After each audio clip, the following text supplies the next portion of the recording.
So hey everyone, welcome to the channel. मेरा नाम है कुलदीप। आप देख रहे हैं द डिसिप्लिन ट्रेडर। ठीक। तो आज की इस वीडियो में मैं ऐसी चीजों के ऊपर बात करने वाला हूँ जिसके ऊपर कोई बात नहीं करता है। मैं इस वीक में जो मैंने मिस्टेक्स किए और वो जो डाउट्स मेरे अंदर आए, अगर उस डाउट को मैंने सॉल्व करने की कोशिश की है। और मैं ये वीडियो इसीलिए बना रहा हूँ ताकि अगर आपको भी ऐसे डाउट्स आए तो वो क्लियर हो पाए।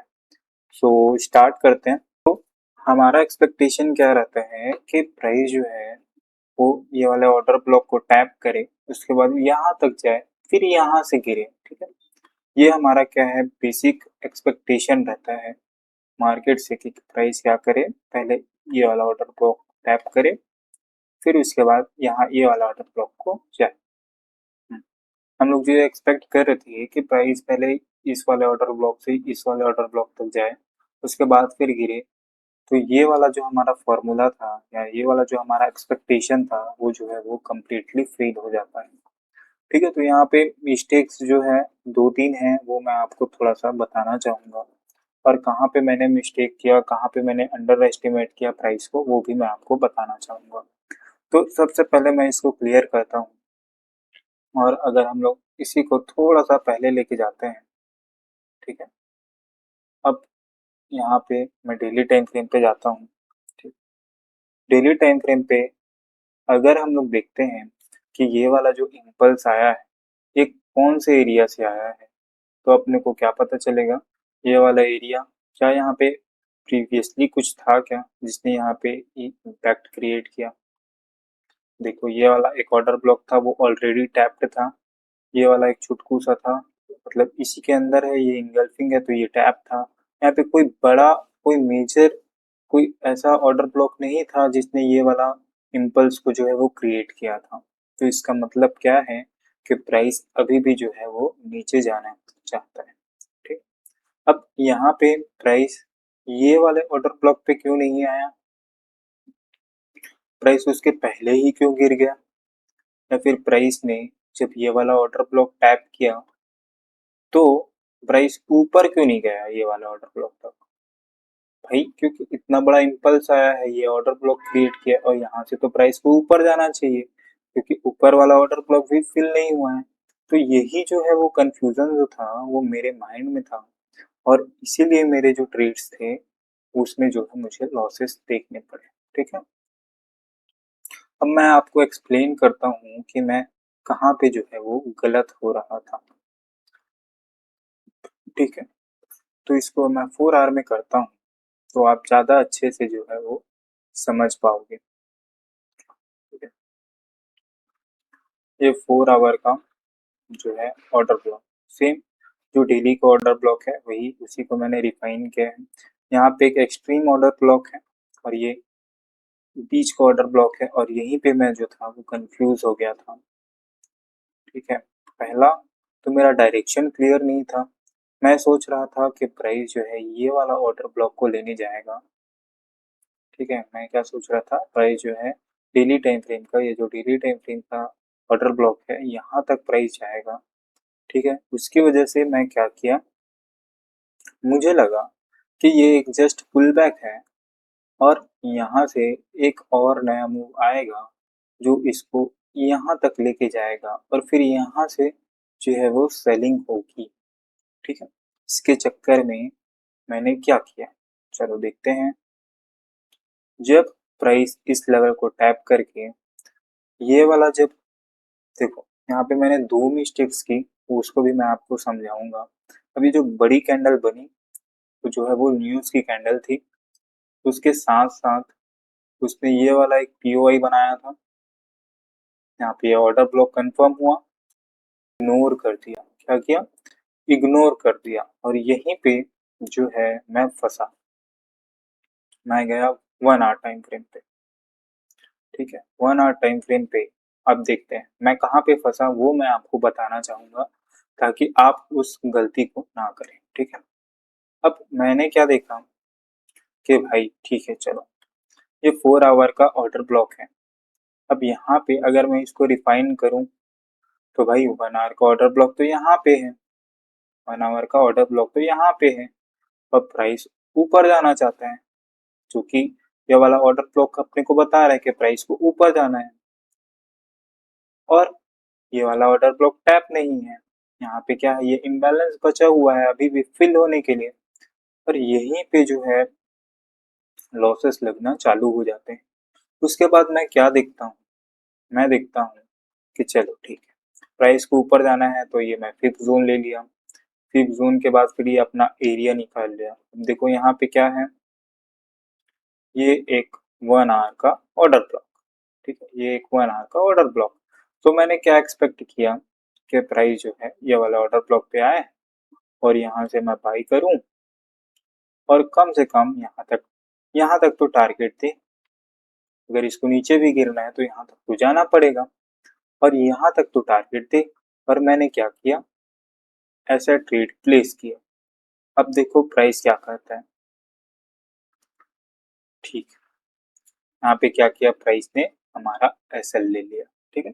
ये सब चीज के पीछे का लॉजिक मैं आपको बताऊंगा क्यों यहाँ पे हमारे एसएल गए, ठीक है। इसके बाद मैं 15 मिनट टाइम फ्रेम पे गया कि भाई 1 आवर का तो था, चलो ठीक है वो फेल हो गया, लेकिन देखो यहाँ पे क्या है, ये 15 मिनट का एक्सट्रीम ऑर्डर ब्लॉक है। क्या है, एक्सट्रीम ऑर्डर ब्लॉक। अगर हम लोग देखते हैं इस लेग से इस लेग तक, तो यहाँ पे ये आखिरी वाला पीओआई है जो कि अभी भी बैलेंस के साथ है। तो मैंने फिर क्या किया, एक लॉस मुझे लग चुका है, ये दोबारा लॉस, और फिर मैंने टारगेट इसका हाई को सेट कर दिया। फिर प्राइस ने क्या किया, प्राइस यहाँ पे ऊपर जाने जैसा दिखाया, ऊपर भी गया थोड़ा सा, और फिर अल्टीमेटली प्राइस क्या किया, हमारा जो है एसएल ले लिया, ठीक। तो ये मिस्टेक्स मैंने की। अब अगर हम इसी को जो है एक नए नजरिए के साथ देखें तो देखना आपका पूरा पर्सपेक्टिव ही चेंज हो जाएगा। एक कैंडल ने मुझे ये मजबूर कर दिया कि मैं ऐसे गलत ट्रेड्स लूं, ठीक है। और मैं यही मिस्टेक्स जो है वो करता था, मतलब किया एक्चुअली ने, मैंने ये ट्रेड्स जो है जो मैंने आपको दिखाया वो एग्जीक्यूट भी किए, ठीक है। उसमें मुझे लॉसेस हुए। फिर मैं जब बैठ के देखा कि भाई मैंने यहाँ पे गलती क्या की, तब मुझे समझ में आया जो मैं अभी आपको समझाने वाला हूँ, ठीक है। तो सबसे पहले अपन 4 आवर में जाएंगे और इसको सबको क्लियर करेंगे, ठीक है। 4 आवर में जाते हैं, थोड़ा सा पीछे चलते हैं, ये अपन आ गए 4 आवर, ठीक है। वीक का स्टार्टिंग है, और अगर मैं इसको भी थोड़ा सा हटाऊं, इसको भी थोड़ा सा हटाऊं, ये ठीक। अब अगर हम लोग डेली टाइम फ्रेम पे चलते हैं तो देखो ये क्या था, संडे मंडे, मंडे को प्राइस ओपन होता है, मंडे को प्राइस ओपन होता है, और क्या करता है, ये वाला जो प्रीवियस डे का लिक्विडिटी था, प्रीवियस डे का लिक्विडिटी था, इसको प्राइस जो है वो हंट करेगा, ठीक। और यहाँ पे क्या था, एक पीओआई था, एक पीओआई था 1 आवर का, ठीक है। और मेरा एक्सपेक्टेशन यही था, क्योंकि प्राइस ने यहाँ पे ये गैप बनाया है, क्योंकि प्राइस ने यहाँ पे ये गैप बनाया है, तो प्राइस अक्सर हमने देखा है कि उस गैप को फुलफिल करने जाता है, उस गैप को फुलफिल करने जाता है, ठीक। तो अब देखते हैं प्राइस क्या करता है। प्राइस ने पहले यहाँ पे क्या किया, प्रीवियस डे का लिक्विडिटी हंट किया, ठीक है। प्रीवियस डे का लिक्विडिटी हंट किया, प्रीवियस डे के लिक्विडिटी हंट करने के बाद ये थोड़ा सा रिप्राइजिंग होने के लिए नीचे आना चाहता था। अब इसके पास जो है, अगर हम लोग पीओआईज देखें, ठीक है, ध्यान से देखिएगा जो मैं आपको बताना चाह रहा हूँ, ठीक है। अगर हम लोग इस लेग से इस लेग तक देखें, जो कि डेली में कुछ ऐसा दिखेगा, डेली टाइम फ्रेम में कुछ ऐसा दिखेगा, और अगर हम लोग इसके अंदर में पीओआईज निकालना जाए तो हमारे पास कौन कौन से पीओआईज है, एक पहला 1 आवर का पीओआई, ठीक है, थोड़ा अच्छे से दिखाता हूँ। एक पहला 1 आवर का पीओआई, दूसरा 1 आवर का पीओआई और ये तीसरा 1 आवर का पीओआई। ठीक है, ये तीसरा 1 आवर का पीओआई। सो मैं ये एक्सपेक्ट कर रहा था कि प्राइस ने देखो प्रीवियस डे का लिक्विडिटी हंट किया है, प्राइस को जो है ये गैप फुलफिल करने जाना है, तो प्राइस क्या करेगा, यहाँ से गिरना चाहिए प्राइस को। ठीक है, यहाँ से प्राइस को गिरना चाहिए। तो मैं एज यूजुअल मैं जो है छोटे टाइम फ्रेम पे गया, मैं जो है छोटे टाइम फ्रेम पे गया और यहाँ पे मैं अपना एग्जैक्ट एंट्री बताता हूँ। ठीक है, यहाँ पे जब इसने ये वाला कंसोलिडेशन जो है इसको ब्रेक किया, तब यहाँ पे एक पीओआई बना फ्रेश, इसने कंसोलिडेशन को ब्रेक किया और मैंने अपना पहला सेल एग्जीक्यूट किया था, जो मुझे अभी भी याद है, इस जोन पे, और उसका टारगेट था ये वाला 1 आवर का पीओआई। ठीक है, ये परफेक्टली फाइन चला, यहाँ पे कुछ दिक्कत नहीं हुई, अपना ये टारगेट जो है वो दे दिया।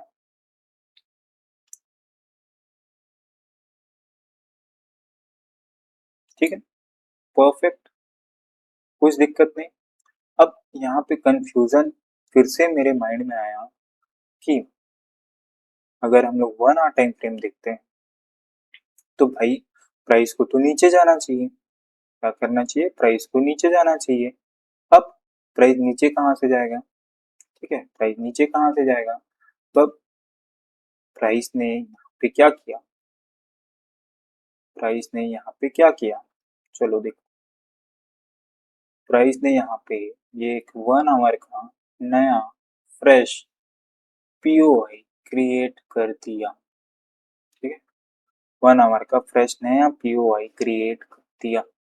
हम लोग जो है चाहे तो ये वाला पीओआई से यहाँ तक भी ट्रेड कर सकते थे, लेकिन मुझे ये समझना चाहिए था कि प्राइस ने जो है ये वाला पीओआई को ब्रेक नहीं किया है, प्राइस ने कोई स्ट्रक्चर शिफ्टिंग नहीं की है, तब जाके मैं यहाँ से सेल करूं, जो अपने को जो है प्रॉफिट दे, और तब अपने को कंफर्म हो कि प्राइस जो है वो नीचे जाए। और यहाँ पे मैंने एक पहला मिस्टेक किया, सेलिंग फ्रॉम दिस लेवल। ठीक है, सेलिंग फ्रॉम दिस लेवल। ठीक है, ये वाला जो ऑर्डर ब्लॉक है ये अभी भी इंटैक्ट है, इंटैक्ट है मतलब प्राइस अभी भी ये वाला ऑर्डर ब्लॉक को तोड़ के ऊपर जा सकता है। ठीक है, तो ये छोटे छोटे पॉइंट्स को जो है आप ध्यान रखो। ठीक है, और मैंने यहाँ पे ये सेल का प्लान करना चालू कर दिया। अब प्राइस ने क्या किया, ध्यान से देखो, प्राइस ने जो है इस जोन को तोड़ा नहीं है, प्राइस ने ये जो 1 आवर का लेटेस्ट जोन बना था, जो ऑर्डर ब्लॉक बना था, जो फ्रेश पीओआई बना था, इसको अभी भी जो है वो तोड़ा नहीं है। अब जब प्राइस ने इसको तोड़ा नहीं है ना, प्राइस ने स्ट्रक्चर शिफ्टिंग की है, तो मैं यहाँ पे 1 आवर पे सेल कर रहा था और यही मेरी एक मिस्टेक बनी, जिसने मेरे मुझसे ये वाला जो ट्रेड जो मैंने लिया, इसके बजाय मुझे ये वाला ट्रेड लेना चाहिए था। ठीक है, ये वाला ट्रेड लेना चाहिए था फॉर दिस, ठीक है, फॉर दिस, ठीक है, ये वाला ट्रेड मैंने लिया, ये वाला, और मुझे लेना चाहिए था ये वाला। अब यहाँ पे हुआ क्या, आप देखो ध्यान से, प्राइस लेवल पे आती है, गिरती है, लेकिन एज यूजुअल मेरा टारगेट जो रहता है वो एक्सटर्नल लिक्विडिटी नया बॉस होता है। अब प्राइस क्या करता है, ध्यान से देखिएगा प्राइस क्या करेगा, देखो। तो यहाँ पे आपको क्या सीख मिलती है कि जब भी आप रिवर्सल ट्रेड कर रहे हो, जब भी आप रिवर्सल ट्रेड कर रहे हो, तो एक स्ट्रक्चर शिफ्टिंग जो है वो इम्पॉर्टेंट है। ठीक है, एक स्ट्रक्चर शिफ्टिंग जो है वो इम्पॉर्टेंट है प्राइस में, 1 आवर में या फिर 4 आवर टाइम फ्रेम में, ताकि वो कंफर्म करे कि हाँ अब मुझे सेलिंग होना है। ठीक है, अब यहाँ पे पॉइंट आता है जिसको मैंने बहुत इग्नोर किया, जब ये ऐसा हुआ, ठीक है, तब मैं ये वाला सेलिंग ट्रेड में ही था, ये वाला सेलिंग ट्रेड में ही था और यहाँ से मेरा एसएल लग गया। ठीक है, एसएल लग गया। ठीक है, कोई बात नहीं। अब मुझे क्या करना चाहिए था? ठीक है, मुझे क्या करना चाहिए था कि देखना चाहिए भाई कि प्राइस जब ऊपर जा रहा है तो कौन से जोन से गिरेगा। तो हमारे पास क्या कौन सा जोन था? ये वाला डेली का ऑर्डर ब्लॉक। ठीक है, ये क्या था? डेली का ऑर्डर ब्लॉक। अब यहाँ पे मैंने इग्नोर करना फिर से चालू करते हैं।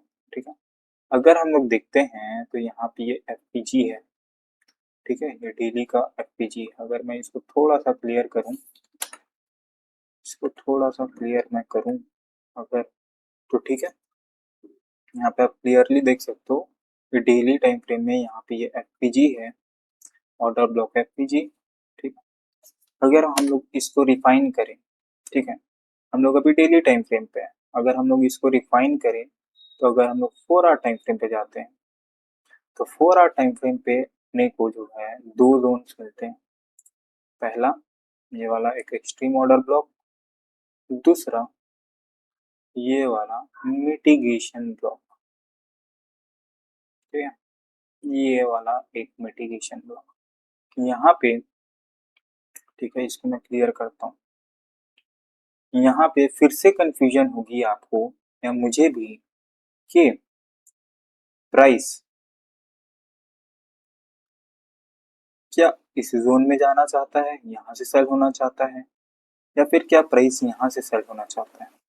ठीक है, तो मैं इसका आपको सिंपल आंसर दूंगा कि प्राइस जो है यहाँ पे क्यों सेल होगा, क्योंकि यहाँ पे डबल कंफर्मेशन है। पहला ये तो डेली का ऑर्डर ब्लॉक का ऑर्डर ब्लॉक प्लस एफपीजी है, प्लस यहाँ पे 4 आवर का मिटिगेशन ब्लॉक भी है जो इसको सपोर्ट कर रहा है सेम डायरेक्शन में। प्लस यहाँ पे मैं एक और चीज ऐड करना चाहूंगा जो कि है लिक्विडिटी का। ठीक है, जो कि है लिक्विडिटी।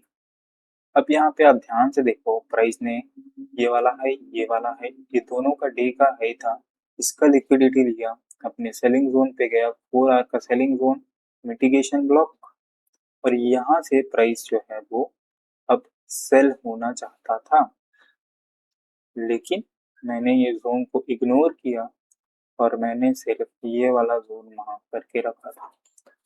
ठीक है, तो ये आपको नहीं करना है। आपको जो है जोन्स दोनों मार्क करो, लेकिन देखो समझो कि प्राइस कर क्या रहा है। ठीक है, क्या उसने लिक्विडिटी ले ली है, क्या वो लेने जा रहा है, सब चीज यहाँ पे आपको एक्सप्लेन होगा। आप देखो कितना सिंपल दिख रहा है ये 4 आवर में कि ये मिटिगेशन ब्लॉक है, यहाँ पे एफपीजी है, यहाँ पे लिक्विडिटी हंट है, तो यहाँ से श्योर शॉट जो है वो सेलिंग एक्सपेक्टेड है। एक सेकंड, थोड़ा सा इसको, ठीक है, यहाँ से श्योर शॉट सेलिंग एक्सपेक्टेड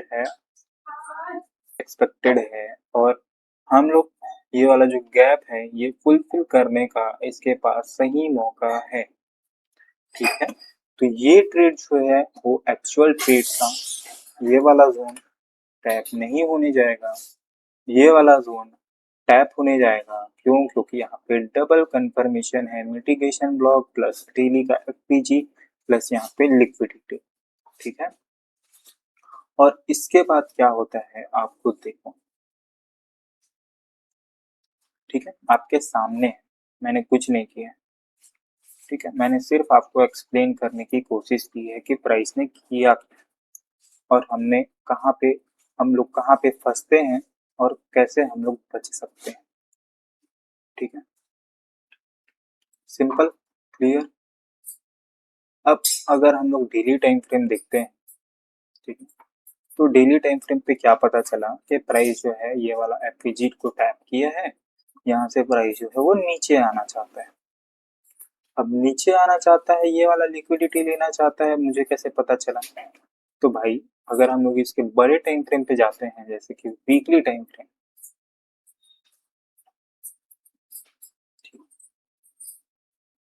ठीक है, जैसे हम लोग वीकली टाइम फ्रेम पे जाते हैं, तो क्या ये कोई एक इम्पोर्टेंट जोन से ऊपर जा रहा है? देखो जैसे ये प्रीवियस डे देखो, प्रीवियस वीक के कैंडल्स को देखो आप, ये रिवर्सल इतना बड़ा क्यों हुआ क्योंकि यहाँ पे ये ऑर्डर ब्लॉक था जिसको प्राइस ने टैप करके ऊपर जाना चाहा। ठीक है, अब ये ऑर्डर ब्लॉक दोबारा टेस्ट होने आएगा तो ये सेम रिएक्शन थोड़ी ना देगा, आप समझो थोड़ा इस बात। यहाँ पे कोई ऑर्डर ब्लॉक वगैरह नहीं था जो इसको और ऊपर लेके जा सके। ठीक है, इसलिए मैं बोला कि प्राइस जो है वो नीचे आना चाहता है। ठीक है, फिर से हम लोग जो है डेली टाइम फ्रेम पे आ जाते हैं।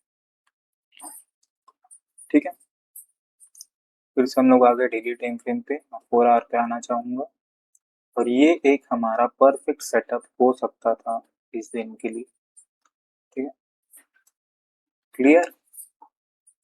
ठीक है, चलो। और ये न्यूज भी था 11:30 बजे के आसपास, ये था एफओएमसी वगैरह, तो वो लिक्विडिटी के बेस के ऊपर ही सब चीज काम करती है, आप अपने सामने देख सकते हो। ठीक है, कोई यहाँ पे मैनिपुलेशन नहीं होता, जो होता है वो पहले से डिसाइडेड होता है।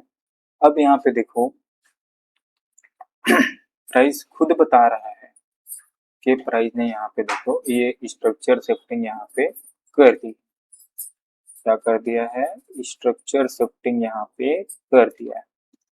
अब ये स्ट्रक्चर शिफ्टिंग कर दिया है तो प्राइस जो है ये वाला एक डेली का ऑर्डर ब्लॉक है, यहाँ पे 4 आवर का ऑर्डर ब्लॉक है, 1 आवर का ऑर्डर ब्लॉक है, तो ये एक परफेक्ट क्या है, पुल बैक जोन बन जाता है। कौन सा जोन बन जाता है? एक पुल बैक जोन बन जाता है।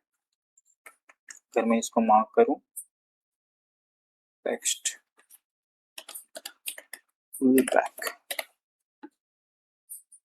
ठीक है, डेली का बोल सकते हो ऑर्डर ब्लॉक, 4 आवर का ऑर्डर ब्लॉक, 1 आवर का ऑर्डर ब्लॉक, सब चीज सेम जगह पे है, इसलिए एक हाई एरिया बन जाता है जहां से एक पुल बैक आ सकता है। कहाँ तक आ सकता है उसको भी अपन डिकोड करते हैं, जो कि है ये 4 आवर का ऑर्डर ब्लॉक, 4 आवर का ऑर्डर ब्लॉक कंटिन्यूएशन। ठीक है, जिसको मैं कंटिन्यूएशन नाम दूंगा। क्यों? क्योंकि अपने को पता है कि प्राइस जो है नीचे जाना चाहती है इस लिक्विडिटी तक। यहाँ से प्राइस क्या कर रहा है? पुल बैक ले रहा है इस जोन तक, फिर से यहाँ से कंटिन्यू होगा। ठीक है, तो अगर हम लोग सेम चीज को 1 आवर में देखते हैं, ठीक है, अब इसको मैं ये वाला जोन से हम लोग बाई भी कर सकते थे। ठीक है, ये वाला जोन से बाई करो इस वाले 4 आवर के जोन तक। ठीक है, इसको अगर मैं थोड़ा सा और रिफाइन करूं तो एकदम टैप करके 1 आवर के जोन को एकदम टैप करके इसने जो है वो रिएक्शन दिया है।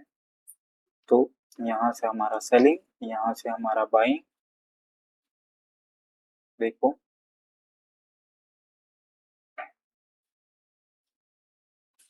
ठीक है, ये परफेक्टली जो है यहाँ पे एग्जीक्यूट हुआ। पूछा भाई, ठीक है, के सामने है, मैंने कुछ नहीं किया है। अब ठीक है, इसको मैं अच्छे से मार्क कर लेता हूँ। यहाँ पे क्या था? 4 आवर का कंटिन्यूएशन जोन प्लस यहाँ पे क्या था? एफवीजी। ठीक है, एफवीजी प्लस 4 आवर का जोन। ठीक है, ये देखो 4 आवर का जोन ये परफेक्टली यहाँ पे इसने टैप किया। अब अगर हम लोग इसी को रिफाइन करने जाएं तो जैसे मैं गया 1 आवर में, ठीक है, सो 1 आवर में अपने को क्या पता चलता है कि प्राइस जो है ऑर्डर ब्लॉक जो है वो ये है। ठीक है, कोई बात नहीं, सब बढ़िया है।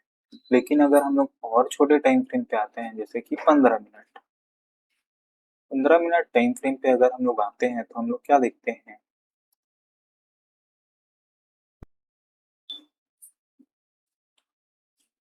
यहाँ पे एक 15 मिनट का भी जोन है।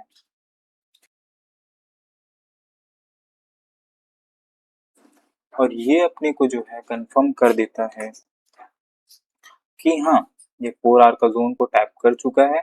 अगर यहाँ से थोड़ा बहुत भी सेलिंग का प्रेशर दिखा तो हम लोग सेल में जाएंगे। ठीक है, अभी भी हम लोग सेल नहीं कर रहे हैं, हम लोग सेल कब करेंगे? ठीक है, अब ये अपने को क्लियर दिखा देता है कि प्राइस ने यहाँ पे जो है स्ट्रक्चर शिफ्टिंग कर दी। ठीक है, प्राइस ने क्या किया, 4 आवर के जोन को टैप किया जहाँ पे 15 मिनट का जोन था। उसके बाद प्राइस ने क्या किया, यहाँ पे 15 मिनट में भी स्ट्रक्चर शिफ्टिंग कर दी। उसके बाद प्राइस ने क्या किया, ये फ्रेश यहाँ पे नया पीओआई जो है वो क्रिएट हुआ। फ्रेश नया पीओआई ऑर्डर ब्लॉक 15 मिनट का क्रिएट हुआ और हमारा 4 आवर का टाइम फ्रेम क्या बोल रहा है, 4 आवर का टाइम फ्रेम बोल रहा है सेलिंग, 4 आवर का टाइम फ्रेम बोल रहा है सेलिंग। ठीक है, इसलिए हम लोग यहाँ पे ये वाला बाइंग पे नहीं फंसते, ये वाला बाइंग पे जो है हम लोग नहीं फंसते और हम लोग जो है रियल ट्रेड करते हैं, जो कि था इस जोन से इस जोन तक, इसका लिक्विडिटी ले लो। ठीक है, ये वाला बॉस तो मेरा टारगेट होता है हमेशा नया स्ट्रक्चर लो। ठीक है, तो प्राइस क्या करती है, जोन को टैप किया और हम लोग यहाँ पे बाई करने से बच जाते। तो हम लोग 1 आवर का पीओआई वगैरह मांग कर रहे थे ना, वो इसीलिए फेल हुआ क्योंकि हमारा बायस जो है वो गलत था। क्या था, बायस जो है वो गलत था। हम लोगों ने एक चीज मिस की, एक चीज को देखा, एक चीज को देखा और ये वाला लिक्विडिटी मिस किया, ये वाला मिटिगेशन ब्लॉक मिस किया, जिसकी वजह से हम लोग यहाँ से बाइंग कर रहे थे इस डायरेक्शन तक, ये वाला ऑर्डर ब्लॉक तक, लेकिन प्राइस को जो फ्यूल चाहिए था नीचे जाने के लिए वो ऑलरेडी यहाँ पे मिल गया था। प्राइस ने यहाँ पे स्ट्रक्चर शिफ्टिंग भी कर दी थी, तो अब अपने को जो है अलर्ट हो जाना चाहिए था कि प्राइस को ऊपर नहीं जाना है अब। ठीक है, तो ध्यान रखो अगर 4 आवर टाइम फ्रेम पे अगर प्राइस जो है स्ट्रक्चर शिफ्टिंग वगैरह कर रहा है तो ध्यान दो कि वो कौन से जोन को टैप करके कर रहा है। और अगर स्ट्रक्चर शिफ्टिंग हो गया उसके बाद अगर आप ट्रेड कर रहे हो तो हमेशा ध्यान रखो कि आप कंटिन्यूएशन ही ट्रेड करो, उसके डायरेक्शन में ही ट्रेड करो। अपोजिट डायरेक्शन में करोगे जैसे हम लोग ने यहाँ पे करना चाहा तो भाई प्राइस को बड़े टाइम फ्रेम के हिसाब से नीचे जाना है। तो अगर आप 1 आवर टाइम फ्रेम पे यहाँ से बाई करोगे कि 15 मिनट टाइम फ्रेम पे यहाँ से बाई करोगे तो आपके साथ क्या होगा, आपके जो है वो ऐसा लगना चालू हो जाएंगे। देखो आपके सामने है जो अभी चार्ट में हुआ है वो मैंने एक्सप्लेन करने की कोशिश की। ये 1 आवर का, अच्छा ये वाला था ना, ये वाला था 1 आवर का पीओआई जो कि थोड़ा सा रिएक्शन देगा और एक्चुअल डायरेक्शन प्राइस का नीचे है तो भाई वो जाएगा नीचे ही, वो ऊपर नहीं जाएगा। ये वाला पीओआई को चले जाता हूँ, ये वाला पीओआई को चले जाता हूँ। ओके, एक चीज और इम्पोर्टेंट, काफी लोग क्या करते हैं जब ये वाला सेल को मिस कर देते हैं तो वो लोग सोचते हैं कि देखो यहाँ पे एक नया पीओआई बन गया है, अरे यहाँ पे 1 आवर का पीओआई है तो भाई इसको नीचे जाना है तो कम से कम ये वाला पीओआई से मैं बाई कर लेता हूँ, ये वाला पीओआई से मैं बाई कर लेता हूँ। ठीक है, ये बेसिक्स है ना, मैं आपको बता रहा हूँ जो मैं भी करता था। ठीक है, जो आपको नहीं करना है। ठीक है, ये वाला पीओआई से बाई कर लेता हूँ और यहाँ तक टीपी रख देता हूँ और फिर ये वाला यहाँ से मैं सेल कर दूंगा। तो भाई ये गलती आप ना करें प्लीज। ठीक है, ये पुल बैक जोन था, यहाँ से पुल बैक आया, ये कोई पुल बैक जोन नहीं है जहाँ से पुल बैक आया। और मैं आपको एक चीज बात क्लियर करना चाहता हूँ कि प्राइस हमेशा अपने पीओआई तक नहीं जाएगा, वो एक बड़ा जोन ढूंढता है जैसे कि ये जोन है। ठीक है, जैसे कि ये जोन, फॉर एग्जांपल ये एक पुल बैक जोन है। क्यों ये पुल बैक जोन है, क्यों ये एक पुल बैक जोन है वो भी समझो, क्योंकि पुल बैक का मतलब क्या होता है कि प्राइस जो है जब अपने डायरेक्शन में जाता हो तो उसको फ्यूल मिलना कम हो जाता है, इसलिए वो क्या करता है, एक पुल बैक जोन पे आता है, नया पुल बैक क्रिएट करता है, जैसे कि यहाँ पे किया। ठीक है, सब चीजें मैं हटा के जो है आपको क्लियर करता हूँ, जैसे कि ये यहाँ से पुल बैक क्यों आया, यहाँ से पुल बैक क्यों आया, चलो ठीक है समझते हैं। ठीक है, यहाँ से पुल बैक क्यों आया, चलो वो भी समझते हैं, यहीं से ही क्यों आया, क्योंकि ये गैप फिल किया, यहाँ पे एक हाई पीओआई एरिया था, और जब प्राइस बड़े अमाउंट में गिरता है, बड़े पिप्स पे गिरता है, बड़ा कैंडल्स बनते हैं, तो भाई प्राइस को भी फ्यूल चाहिए होता है कि ताकि वो और नीचे गिरे। अगर प्राइस को जाना नीचे है तो डायरेक्ट तो नहीं चले जाएगा, अगर इसको नीचे ही जाना था तो ये पुल बैक क्यों किया, जो आप ये देख रहे हो ये पुल बैक क्यों किया, खुद से पूछो ये क्वेश्चन क्यों किया, तो पुल बैक क्यों किया, भाई जाना चाहता था तो डायरेक्ट चले जाता ना, पुल बैक क्यों किया, भाई पुल बैक इसलिए करता है क्योंकि आप जानते ही होंगे कि one buyer is equal to one seller, ये बेसिक्स है, ये क्या फंडामेंटल रूल है। ठीक है, मार्केट मेकर्स को या बड़े प्लेयर्स को जो है एक फेयर वैल्यू चाहिए होता है, वो उनकी मजबूरी होती है कि उनको ऑर्डर्स मिले, वो लोग बड़े बड़े लॉट्स में ऑर्डर प्लेस करते हैं, अगर वो लोग एक ही ऑर्डर को जो है एक जगह पे प्लेस करते हैं तो वो एग्जीक्यूट नहीं हो पाता, अगर प्राइस को यहाँ से सेल होना है तो अगर यहाँ पे ये सेलिंग का कैंडल्स बने मतलब यहाँ पे सेलिंग ऑर्डर्स हैं, लेकिन अभी भी जो है बड़े प्लेयर्स के ऑर्डर जो है वो पेंडिंग हो जाते हैं, और ये जो ऑर्डर ब्लॉक बनता है ना, ये उसी को रिप्रेजेंट करता है कि यहाँ पे ऑर्डर्स बड़े लगे हैं, और यहाँ पे जब प्राइस आता है तो प्राइस फिर से वो ऑर्डर्स को फुलफिल करता है।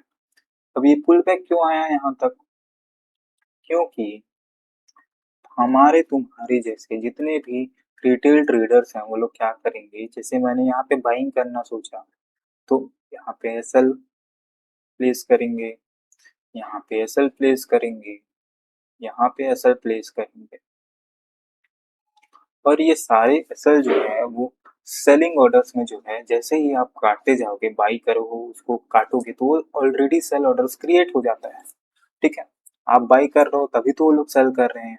ठीक है, तो ये पूरा जो है बाइंग सेलिंग का फॉर्मूला ऐसे ही चलता है, प्राइस को जो है बड़े प्लेयर्स को जो है एक फेयर वैल्यू एरिया चाहिए होता है जहां से वो फिर से प्राइस को नीचे गिरा सके, ये पुल बैक इसीलिए आता है ताकि यहाँ पे ये फ्यूल क्रिएट कर सके जिसको प्राइस फिर से हंट करते हुए नीचे जा सके, ये इसकी मजबूरी है, इसको अगर आप समझोगे तो आपको बहुत ज्यादा हेल्प होगा।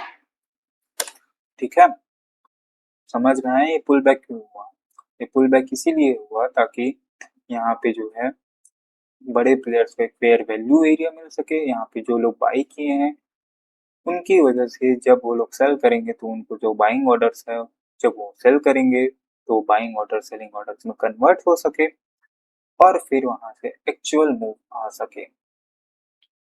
ठीक है, समझ में आया, यहाँ पे देखो ये 4 आवर का ऑर्डर ब्लॉक, इसको प्राइस ने टैप किया और फिर प्राइस जो है वो अपने नीचे डायरेक्शन में जा सके। ठीक है, आपके सामने है, यहाँ तक जा सके, आपको भी कुछ नया कुछ सीखने को मिला होगा इस वीडियो को देख के। ठीक है, एक्चुअल डायरेक्शन कैसे पता किया वो समझ में आया होगा, कहाँ पे हम लोग मिस्टेक करते हैं वो समझ में आया होगा। मैं एक चीज बोलना चाहूंगा कि प्राइस में जो कुछ भी कैंडल्स प्रिंट होते हैं वो रैंडमली प्रिंट नहीं होते हैं, इसको अगर आप समझोगे जितना जल्दी समझोगे उतना बेहतर है। ठीक है, प्राइस यहाँ से ऊपर गया इसके पीछे रीजन है, प्राइस यहाँ से नीचे जाएगा इसके पीछे रीजन है, और ना हम लोगों ने यहाँ पे कोई इंडिकेटर यूज किया, ना ट्रेंड लाइन यूज किया, ना कोई स्ट्रेटेजी यूज की, जस्ट बेसिक नॉलेज और जो है अपना बेसिक जो है बाइंग सेलर साइकोलॉजी को जो है वो हमने यूज किया। ठीक है, अब प्राइस क्या कर रहा है उसको भी मैं थोड़ा सा बताना चाहूंगा। प्राइस ने जो है ये वाला एक इंगल्फिंग कैंडल है, इसके अंदर ये ऑर्डर ब्लॉक है। ठीक है, प्राइस को एक्चुअल में क्या करना है, यहाँ तक जाना है, इसके लो तक। ठीक, प्राइस यहाँ से गिर रहा है। अब अगर मैं इसी को जो है ट्रेडिंग व्यू के चार्ट में जो है वो आपको दिखाना, ओके, सेम थिंग, ये अभी लेटेस्ट चल रहा है, फ्राइडे है आज, और आप यहाँ पे भी देख सकते हो सेम जो मैंने आपको एक्सप्लेन किया वही यहाँ पे हुआ है। और इसी को मैंने एक्सप्लेन किया है कि क्यों यहाँ से सेलिंग आई, क्यों यहाँ से बाइंग आई, फिर यहाँ से क्यों सेलिंग आई, और प्राइस फिर यहाँ से नीचे क्यों जाना चाहता है। ठीक है, तो अब अभी क्या कर रहा है प्राइस, उसको भी समझते हैं। प्राइस ने क्या किया, ये वाला मिटिगेशन ब्लॉक को टैप करके नीचे आया। नीचे आते वक्त उसको एक हर्डल मिला, जो कि था ये 4 आवर का ऑर्डर ब्लॉक, जो कि था ये 4 आवर का ऑर्डर ब्लॉक। और प्राइस ने क्या डिसाइड किया कि यहाँ से मैं रिप्राइसिंग होने जाऊंगा, और फिर यहाँ ये वाले ऊपर वाले ऑर्डर ब्लॉक से मैं गिरना चाहूंगा। तो प्राइस ने क्या किया, जब प्राइस को नीचे जाना होता है तो प्राइस क्या करता है, बाई साइड की लिक्विडिटी बनाया, एक सेलिंग एरिया पे आया, और वहां को टैप करके, यहाँ को टैप करके प्राइस ने नीचे जाना चाहा। प्राइस नीचे गया, फिर प्राइस यहाँ पे ये बॉस क्रिएट किया। उसके बाद अब प्राइस क्या कर रहा है, प्राइस नीचे आ रहा है, नीचे आ रहा है। अब प्राइस यहाँ से फिर से जो है पुल बैक करने कहाँ पे जाएगा, ये एक जोन आता है 4 आवर का ऑर्डर ब्लॉक। ठीक है, जैसे कि ये एक ऑर्डर ब्लॉक था, वैसे ये एक ऑर्डर ब्लॉक है जो इसके बीच में आ रहा है। ठीक है, प्राइस का डायरेक्शन क्या है, सिंपल सिंपल देख सकते हो, प्राइस को नीचे जाना है ये वाला लिक्विडिटी हंट करने, उसके बीच में आ रहा है प्राइस को ये वाला एक हर्डल पॉइंट।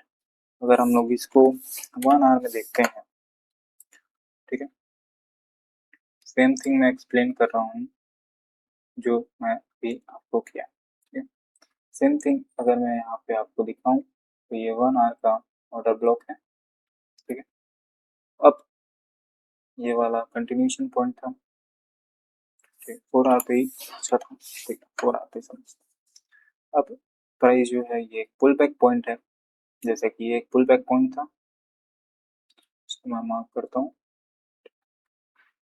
एक पुल बैक पॉइंट था,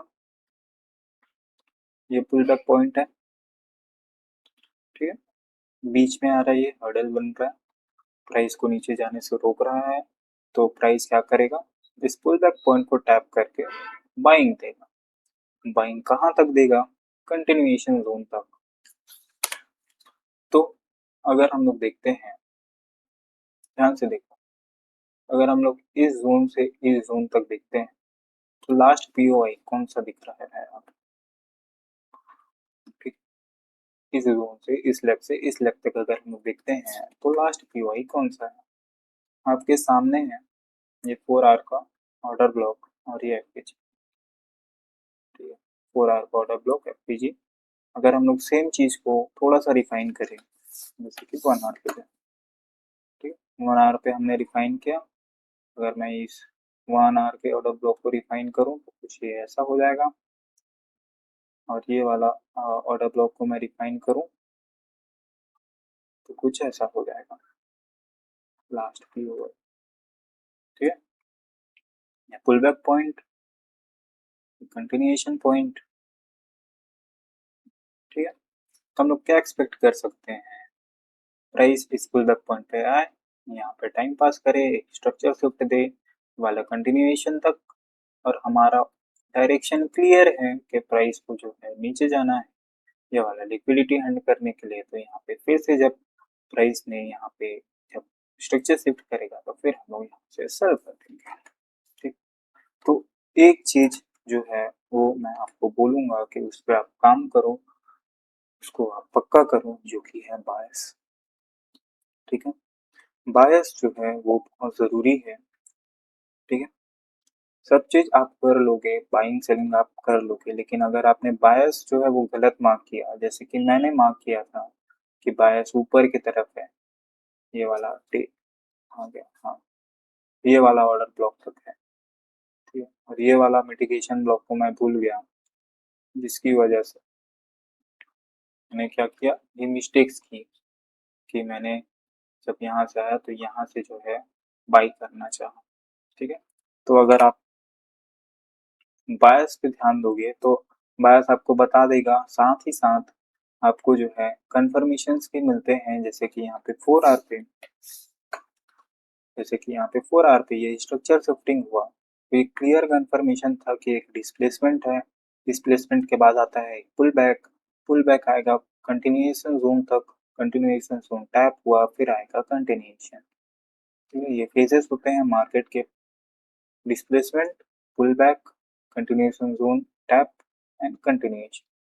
फिर से यहाँ पे आएगा, फिर से पुल बैक आएगा, ये जो डिस्प्लेसमेंट है वो कंप्लीट होगा, ये एक्सपेंशन जो कंप्लीट होगा, यहाँ पे पुल बैक पॉइंट पे आएगा, यहाँ पे टैप करेगा, फिर से एक पुल बैक आएगा, फिर वहां से एक नया कंटिन्यूएशन आएगा इस जोन तक। हमारा बायस क्लियर है कि अपने को ये वाला जोन टारगेट करना है, 4000 का लेवल जो है वो टारगेट करना है, ठीक। बीच में कोई रुकावट नहीं है, ये वाला एक लास्ट रुकावट है। तो यहाँ से पुल बैक आएगा, यहाँ से पुल बैक आएगा, यहाँ से कंटिन्यूएशन आएगा, यहाँ से कंटिन्यूएशन आएगा। आप कुछ इस प्रकार से जो है पता कर सकते हैं, ठीक है।